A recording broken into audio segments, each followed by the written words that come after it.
Hello po, magandang gabi. Ngayon ko lang natikman ang ube na kanina ay niluto namin. Dahil walang tutulong sa amin ang hipag ko, Nagtiyaga po kaming maghalo. Masakit po sa kamay at braso.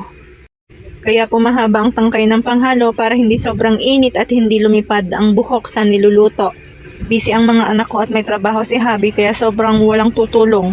Bukod sa mahina na ang biyanan ko na siya dati ang nagluluto niyan lahat. Abay, nakapag-video pa naman ako.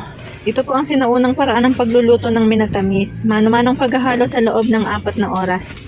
Ang mga may business po siguro na nagtitinda ng ube halaya, ang ginagamit nila ay machine, yung may panghalo na. Naramdaman ko po ang unti-unting pagkaiga ng sabaw hanggang sa lumapot at maging ube na masarap na dessert.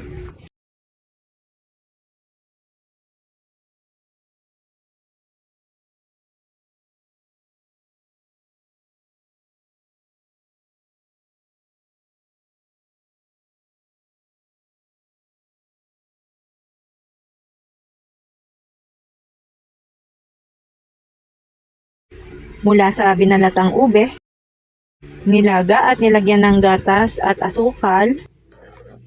Halos puno po yan sa talyasi. Dinurog at napino sa malaking salaan. Tuloy lang ang halo at hindi pwedeng masunog ang ilalim. Pagkatapos ng 2 oras na paghalo,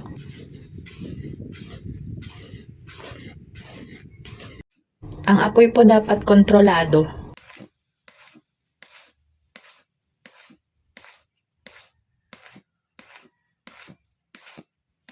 Malapit nang maluto. luto na o wala nang... At yan sa wakas, konti na lang pwede nang hanguin. Pasalubong po yan ang hipag ko sa mga kasamahan niyang sundalo.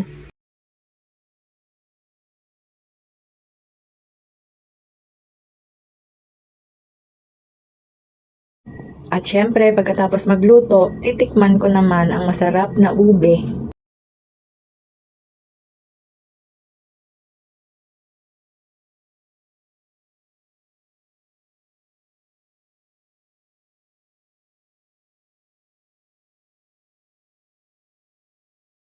Sarap, nakakaumay.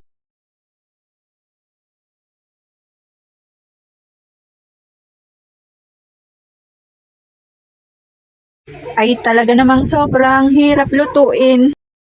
Hindi na po ako magrereklamo kapag medyo mahal ang binibentang ube halaya.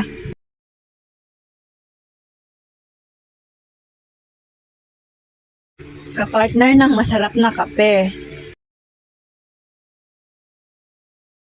Please follow.